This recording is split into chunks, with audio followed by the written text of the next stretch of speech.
Hallo Leute, da bin ich wieder. Herzlich willkommen auf unserem Kochschule OE Kanal. Heute gibt es wieder was Leckeres zum Essen. Diesmal ein bisschen was mit Fleisch, etwas für die Zähne. Und was das genau ist, erfahrt ihr nach dem Intro. Aber ich verrate es euch, es ist Pilau.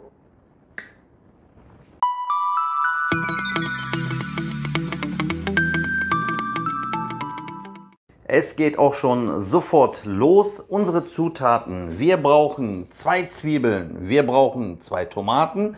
Dann habe ich hier, die waren günstig im Angebot, hier so ein Mix, muss nicht unbedingt gelbe mit dabei sein, aber ich tue das jetzt mit rein, jeweils die Hälfte von den Paprikas. Dann habe ich hier 600 Gramm, da nehme ich auch nur die Hälfte sehr wahrscheinlich, Hühnerbrust und Reis für den Pilau, Knoblauchzehe nicht zu vergessen. So, auf geht's. Die Zwiebeln habe ich schon mal enthäutet. Die werden einfach in Würfel geschnitten. Das wisst ihr jetzt ja mittlerweile, wie das geht. Für diejenigen, deswegen heißt es ja auch Kochschule mein Kanal. Für diejenigen, die es natürlich noch nicht wissen. Und die alten Hasen, die wissen natürlich, wie das geht. Jeder hat so seine eigene Technik. Ja, ich mache immer so in der Mitte 3-4 Mal schneiden und dann einfach hier so würfelförmig schneiden. Noch einmal 1, 2, 3 und dann einfach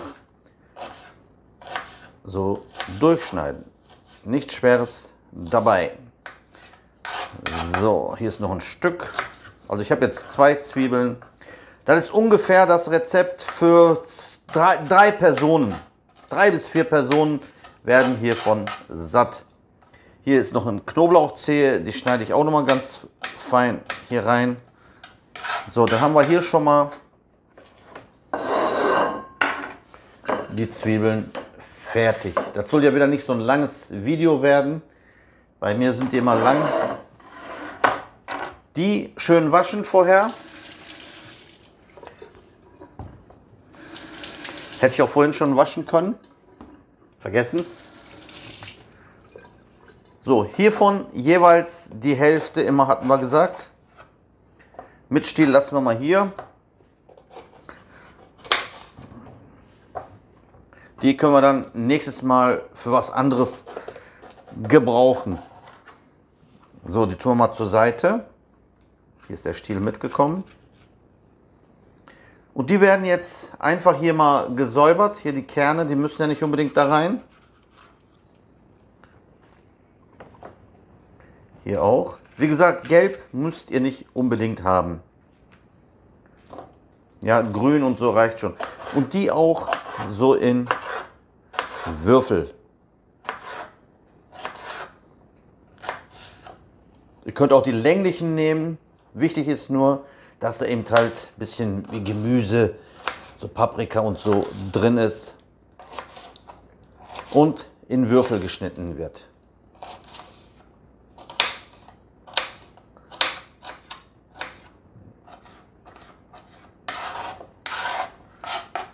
Hier das gleiche. 1, 2, 3. Einfach mal hier so umschneiden. Und dann hier so längs rüberziehen. So dass wir würfelförmige Paprika haben. Die könnt ihr natürlich auch mischen.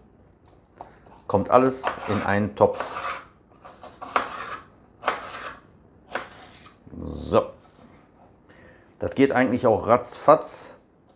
So was Ähnliches hatte ich euch schon mal gemacht. Mit Rindfleisch war das, glaube ich, damals. Aber ohne Paprika. Da hatte ich auch Kichererbsen genommen. Ich weiß nicht, ob ich hier noch Kichererbsen rein tue. Könnte man theoretisch auch machen. Aber das ist jetzt erstmal nicht geplant. So, dann haben wir Paprika auch schon fertig. Die Vorarbeit ist immer das Schlimmste, Leute. Wenn ihr die Vorarbeit schon gemacht habt, der Rest, das kommt von alleine. Die Tomaten auch waschen.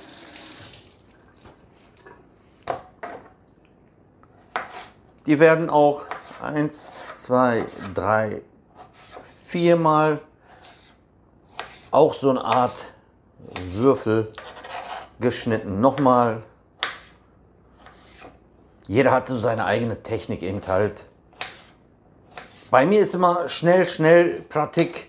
Ja, damit das meistens unter Zeitdruck, gerade auch jetzt heute wieder, gerade von der Arbeit gekommen. Und bevor meine Tochter von der Arbeit kommt, schnell das Essen schon fertig machen. Sie hat ja ihre Prüfungen zu alles geschafft. Die ist ja Bankkauffrau und sie arbeitet jetzt als Bankkauffrau. So, fertig. Dann geht's gleich. Die wasche ich aber erst vorher noch. Es geht weiter. Hier haben wir mal so ein Teil. Die versuchen wir auch natürlich in Würfel zu schneiden. Erstmal so längs. Kommt immer darauf an, wie dick die Hühnerbrust ist. Das waren jetzt 600 Gramm. Jeweils 300 Einer, so wie es aussieht. Fühlt sich das auch an. Wir sagen Kuşbaşı in der Türkei dazu. Vogelkopf, so einen kleinen Vogelkopf. Wir haben immer komische Ideen, Namen. Ihr könnt auch geschnetzeltes nehmen, aber dann sind die wieder zu lang und zu groß. Aber hier hat man, wenn man selber schneidet, immer so einen richtig schönen große Stücke. Der wäre jetzt zum Beispiel zu lang. Den kann man noch so halbieren. Den auch noch.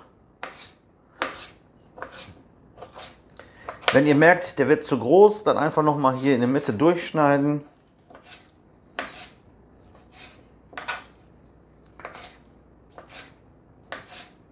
So. Ich nehme den anderen auch noch. Wird mir doch ein bisschen zu wenig. Dann kommt die andere Tochter auch. Dann machen wir jetzt sozusagen für 4 Personen 600 Gramm. Also haben wir dann Putenbrust, sage ich schon. Hühnerbrust ist das ja. Könntet ihr natürlich Putenbrust auch nehmen. Egal welches Fleisch. Wichtig ist, sind die ganzen Zutaten nachher, wie es gemacht wird. Ja.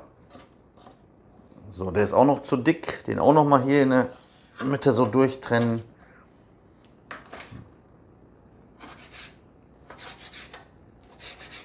Wenn die gleich angebraten werden, ziehen die sich eh ein bisschen noch kleiner. Dann ist das schon okay.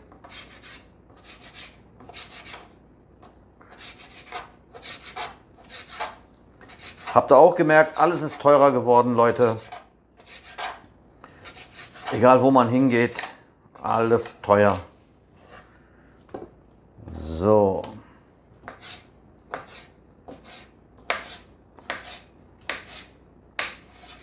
So, fertig. Jetzt kommt erst das richtige Kochen. Das war jetzt die Vorarbeit. Wenn ihr einen großen Topf habt, könnt ihr einen Topf nehmen. Oder wenn ihr eine Bratpfanne habt, könnt ihr Bratpfanne nehmen. In diesem Fall habe ich jetzt mal unseren Topf hier genommen. Wir tun als erstes Olivenöl.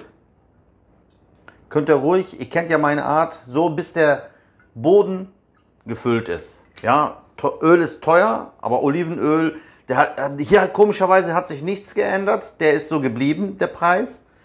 Deswegen kann man den ja auch für alles Mögliche auch benutzen. So, jetzt kommen unsere ganzen Zutaten hier. Peu à peu, wenn Öl ein bisschen erhitzt ist, kommen erst die Zwiebeln, dann Paprika und dann kommt erst Fleisch und Tomaten kommen ganz zum Schluss dann hier rein.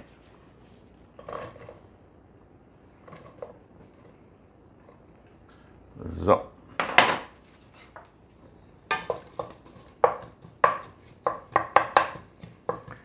Das wird dann nachher alles noch schön gewürzt.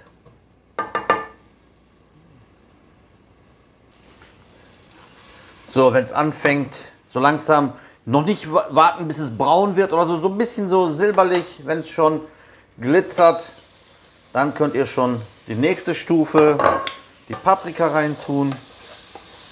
Das wird schon fast wie ein asiatisches Essen, aber das sieht schon bunt aus, Leute, schaut mal.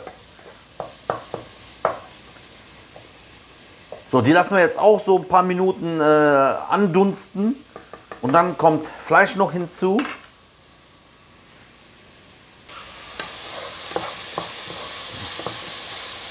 So, oh, das riecht schon so lecker. Jetzt kommt unser Fleisch hinzu.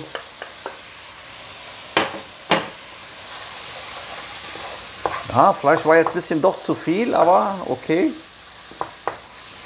Hab ja am Anfang gesagt, was Bissfestes. Jetzt haben wir was Bissfestes. So, die auch noch mal ein bisschen anbraten lassen. Und dann die Tomaten, dann Gewürze. Und dann wird der Reis richtig sauber gemacht. Ich zeige euch das aber gleich noch.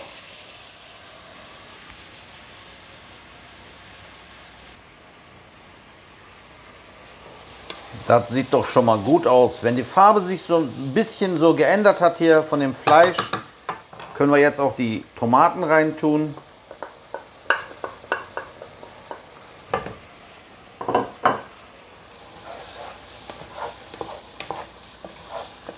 So, das wird jetzt erstmal so ein bisschen vor sich hingeköchelt, bevor wir ganz zum Schluss die Gewürze, die habe ich hier schon bereitgestellt. Ich weiß nicht, ob ihr das sehen könnt. Genau, hier steht schon alles. Da kommt nachher Salsa rein, Maggi, schwarze Pfeffer, Pfefferminz, rote Paprika und Salz. Und wir haben ein Glas Reis. Ja, der wird jetzt gleich richtig gewaschen. Der kommt dann nachher mit 2 Gläser Wasser rein, aber das seht ihr auch gleich. Ich wasche in der Zeit schon mal den Reis. Wie ihr sehen könnt, die Tomaten und so haben jetzt ihr Wasser alles so gelassen. Hier ist jetzt also richtig schon Wasser drin. Wir warten jetzt noch ein bisschen, bis das Wasser hier alles so weggezogen ist. Und dann können wir die Gewürze rein tun. So 5 Minuten mal Deckel zu. Und dann geht es gleich weiter.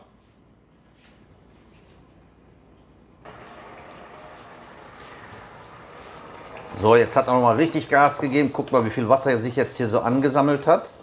Ja, das ist schon mal gut so.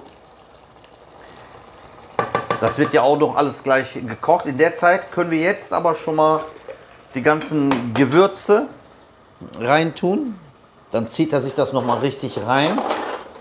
Dann schmeckt es auch besonders lecker. Jetzt brauche ich nur noch einen Löffel. Komm her. Wir nehmen einen ganzen Löffel voll Salsa. Wichtig, damit es schön rot wird. Ja, ich nehme sogar halb. Ne? So.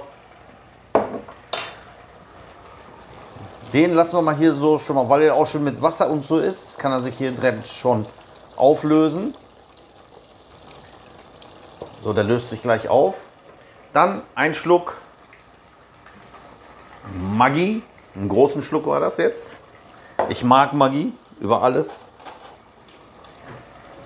Jetzt kommt Salz. Wir haben ja noch gar kein Salz und so genommen. Hier können wir ruhig einen Teelöffel und noch einen halben. Ne? Nicht zu salzig machen lassen. Später, wenn Salz fehlen sollte, kann man immer noch nachwürzen. Halben Teelöffel schwarze Pfeffer. Dann habe ich hier getrocknete Pfefferminz, auch einen halben. Das gibt besonders, riecht mal dran, Leute. Na, habt ihr gerochen? Richtig nach Pfefferminz.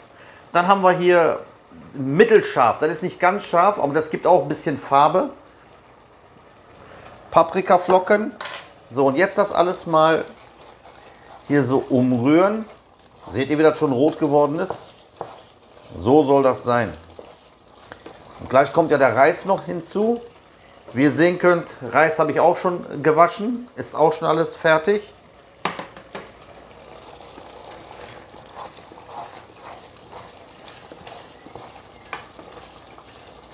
Das sieht doch schon mal lecker aus. Und jetzt könnt ihr den Reis auch schon direkt mit hier rein tun. Ihr wisst ja, wenn ich Pilau mache, ist immer 2:1. Aber jetzt ist ja hier schon Wasser drin. Ne? Das müsst ihr jetzt mal selber abwägen. Erstmal so verteilen alles. Und dann sehen wir mal, was da noch an Wasser gebraucht wird. Ja, da wird auf jeden Fall noch gebraucht. Ich habe jetzt mal 1:1 mache ich jetzt mal. Das müsste eigentlich reichen. Wenn ich merke, Es ist noch nicht, der Reis ist noch nicht aufgegangen und es ist kein Wasser mehr da, kann man immer noch nachgeben, ja. Aber das müsste jetzt gleich, oh, ist richtig schön rot geworden, das liebe ich ja. So, jetzt Deckel drauf, aber nicht weglaufen, immer dabei stehen, ja, bis gleich anfängt zu brodeln, zu kochen und dann langsam runterstellen, damit das nicht anbrennt. Ja, Reis hat ja die Gewohnheit mit Salsa zusammen, dass es schnell anbrennt. Immer dabei stehen und ich nehme euch dann natürlich immer mit und mache ein Update. So, ein kleines Zwischenupdate.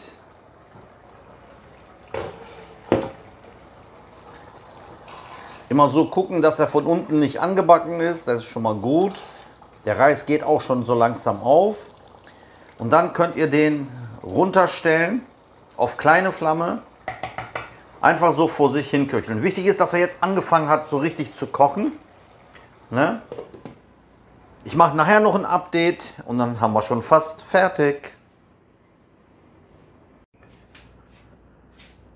So Leute, das letzte Update. Wie ihr sehen könnt, das ganze Wasser ist schon fast weg.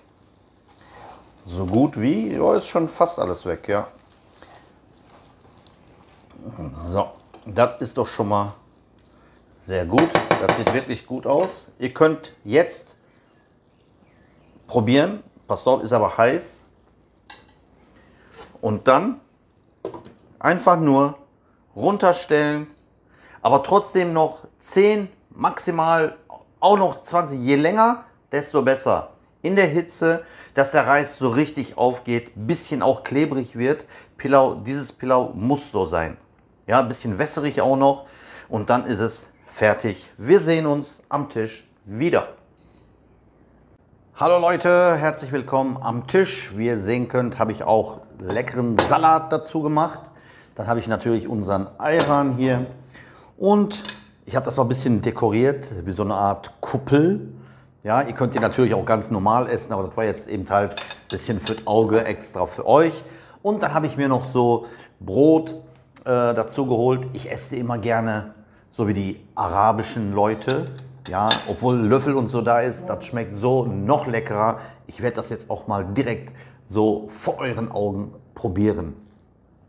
Und zwar wird das so mundgerecht gerollt, so und dann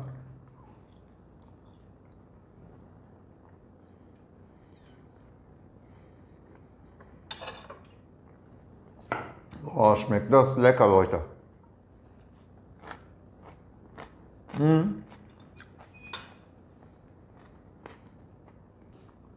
Dann mit leckerem Ayran noch hinterher. Herrlich. Und das, was ich hier gekocht habe, das könnt ihr natürlich auch zu Hause selber kochen. Ich bedanke mich bei euch, dass ihr mir wieder über die Schulter geschaut habt und dass wir gemeinsam so ein leckeres Essen gemeistert haben. So könnt ihr natürlich nichts falsch machen.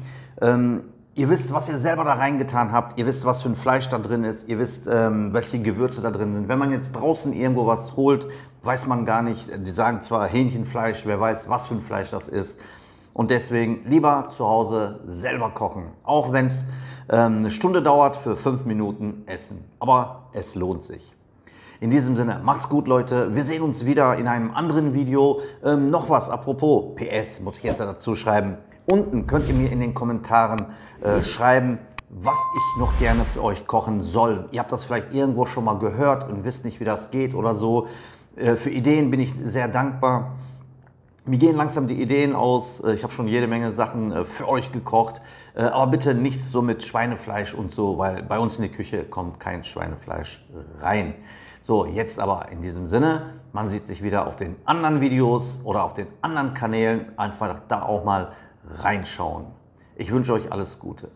Bis dann, euer Mehmet Oe. Ciao Leute.